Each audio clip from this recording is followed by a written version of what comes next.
Right now, you are being psychologically programmed by the people around you. If you don't understand how, you won't just lose motivation, you'll lose yourself.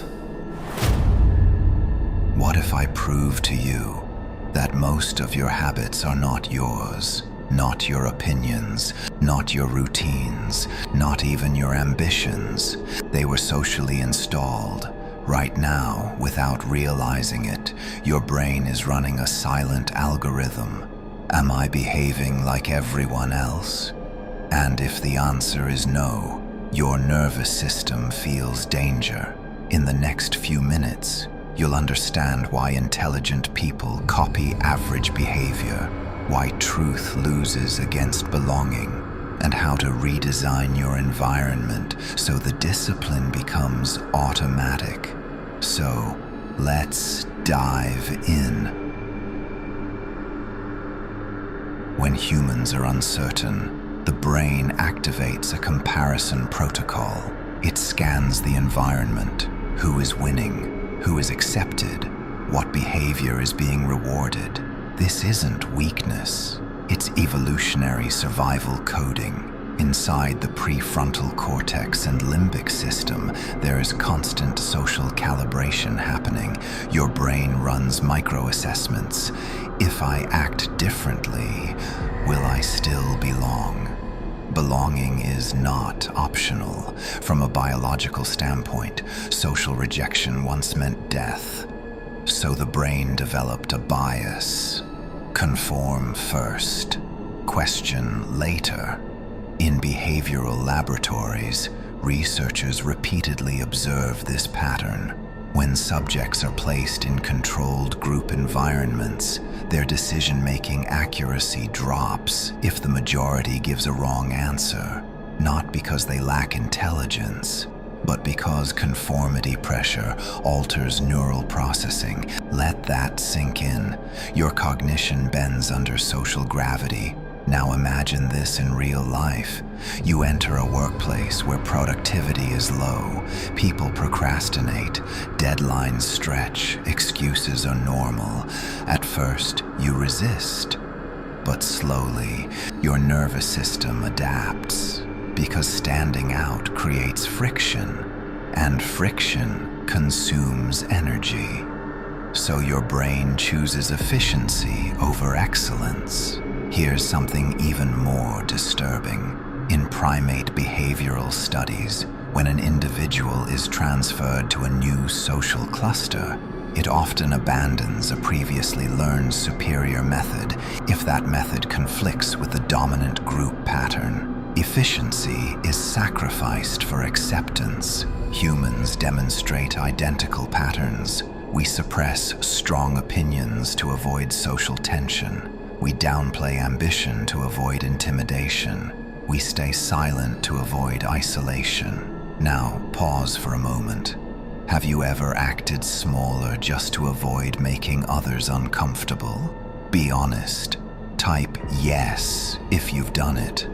The psychological reward of belonging often outweighs the reward of being correct.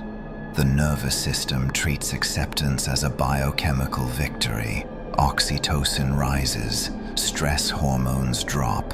Your body literally relaxes when you blend in. That's why most people would rather be wrong with the crowd than right alone, because standing alone activates threat circuitry.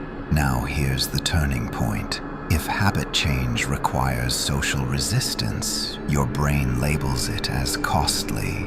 If habit change increases status within your circle, your brain labels it as attractive.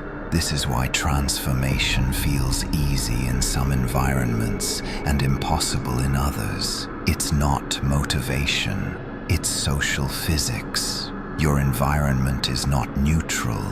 It's shaping your behavioral baseline. If everyone around you normalizes mediocrity, mediocrity feels safe.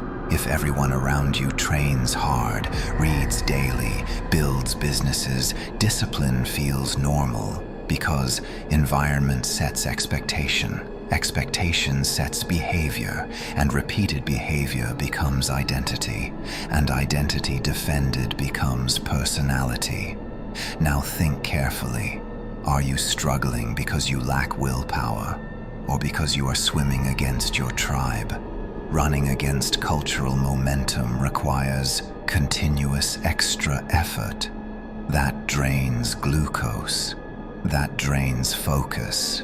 Eventually, you default. Most people never change because change threatens their belonging, and the brain protects belonging like it protects oxygen. Scarcity check.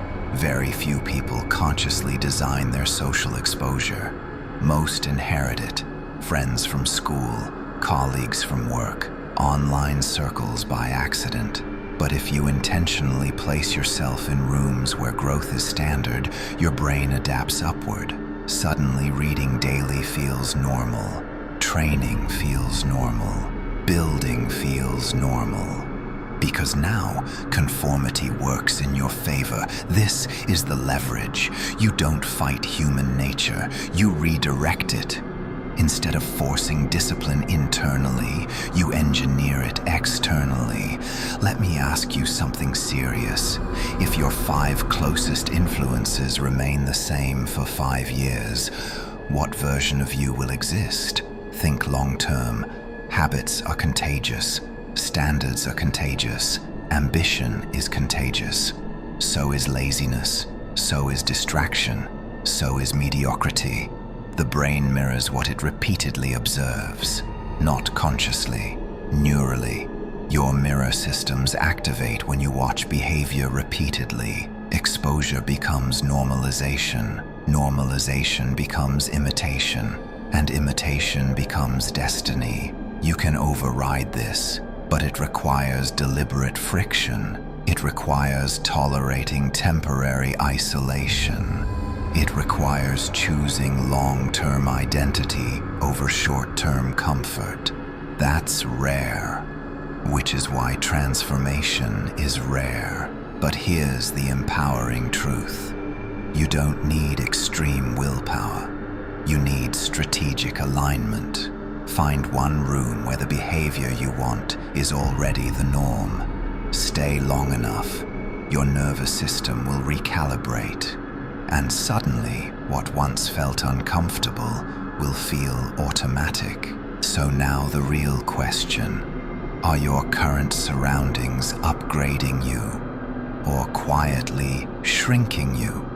Comment one word: upgrade or shrink. Because your future habits are hiding inside your environment, and discomfort begins when you choose a different tribe.